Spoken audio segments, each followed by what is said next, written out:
Hello friend, સ્વાગત છે તમારું અમારી યુટ્યુબ ચેનલ ગુજ્જુ ફૂડ ઝોનમાં। તો આજે આપણે બનાવીશું સિમ્પલ પણ ખાવામાં ખૂબ જ ટેસ્ટી એવી મિક્સ વેજ સબ્જી। અને હા મિત્રો, આવી અવનવી રેસિપી માટે અમારી ચેનલને સબસ્ક્રાઈબ કરો। તો મિક્સ વેજ સબ્જી બનાવવા માટે સૌપ્રથમ એક મિક્સર જારમાં 1 ચમચી આખું જીરું, 1 ચમચી ધાણા અને 1 ચમચી વરિયાળી લીધેલ છે, તે એડ કરી દઈએ। ત્યારબાદ સૂકા મસાલા એડ કરીએ। તો સૂકા મસાલામાં મેં 1 ચમચી હળદર, સ્વાદ પ્રમાણે મીઠું, 1 ચમચી ધાણા જીરું પાવડર અને 1 ચમચી તીખું લાલ મરચું લીધેલ પાવડર, તે એડ કરી દઈએ। ત્યારબાદ તેમાં કોપરાનું છીણ એડ કરી દઈએ। તમે ફ્રેશ નાળિયેર પણ લઈ શકો છો। તો ત્યારબાદ તેમાં 1 નંગ ટામેટું સમારીને લીધેલ છે, તે પણ એડ કરી દઈએ।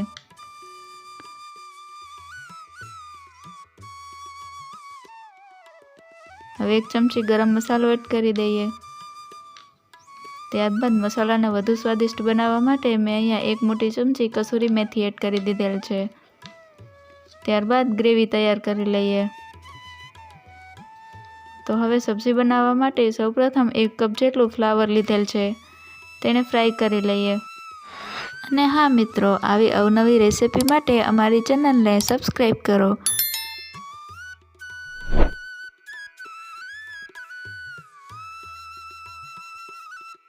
ફ્લાવર સેજ બ્રાઉન થાય ત્યાં સુધી આપણે તેને ફ્રાય કરવાના છે। સાથે જ અહીંયા બટેટા લીધેલા છે, તેને પણ ફ્રાય કરી લઈએ।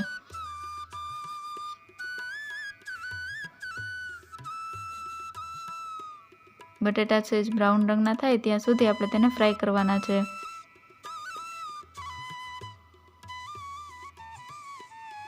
આપણા બટેટા છે તે ફ્રાય થઈ ગયા છે, હવે આપણે તેને કાઢી લઈએ।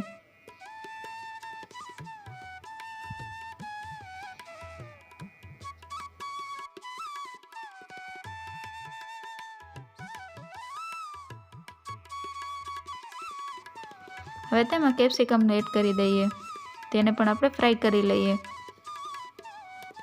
કેપ્સિકમને વધારે ફ્રાય નથી કરવાના, ફક્ત 2 જ મિનિટ થાય ત્યાં સુધી તેને ફ્રાય કરી લેવાના છે। આપણા કેપ્સિકમ છે તે ફ્રાય થઈ ગયા છે, હવે આપણે તેને કાઢી લઈએ।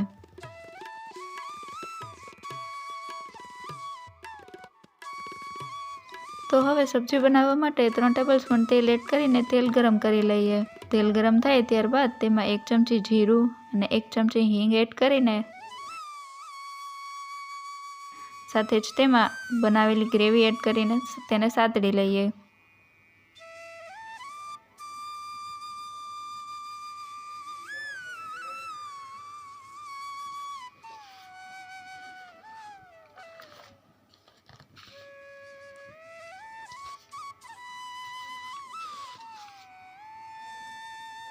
હવે ગ્રેવીમાંથી તેલ છૂટું પડે ત્યાં સુધી તેને ચડવા દઈએ।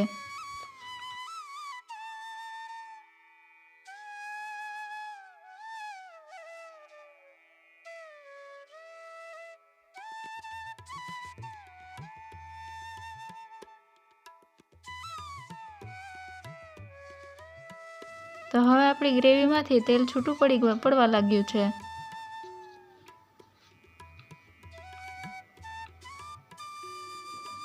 તો હવે તેમાં ફ્રાય કરેલી સબ્જી એડ કરી દઈએ।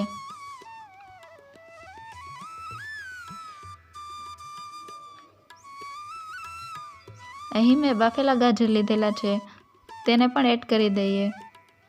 તો ગાજરને મેં 5 થી 7 મિનિટ માટે બાફી લીધેલા છે। તમે સબ્જીમાં વટાણા પણ એડ કરી શકો છો।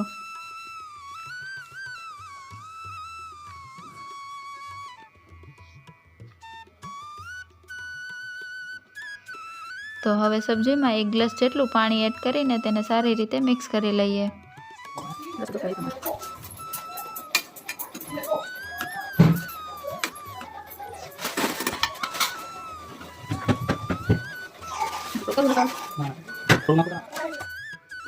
હવે તેને ઢાંકણ ઢાંકીને 5 મિનિટ માટે ધીમા ગેસ પર ચડવા દઈએ।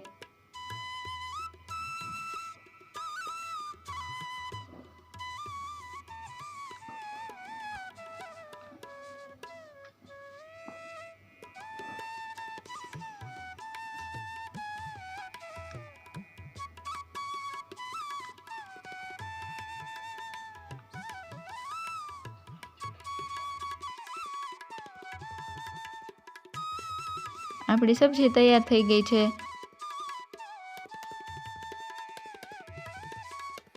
છેલ્લે તેમાં કોથમરી એડ કરી દઈએ।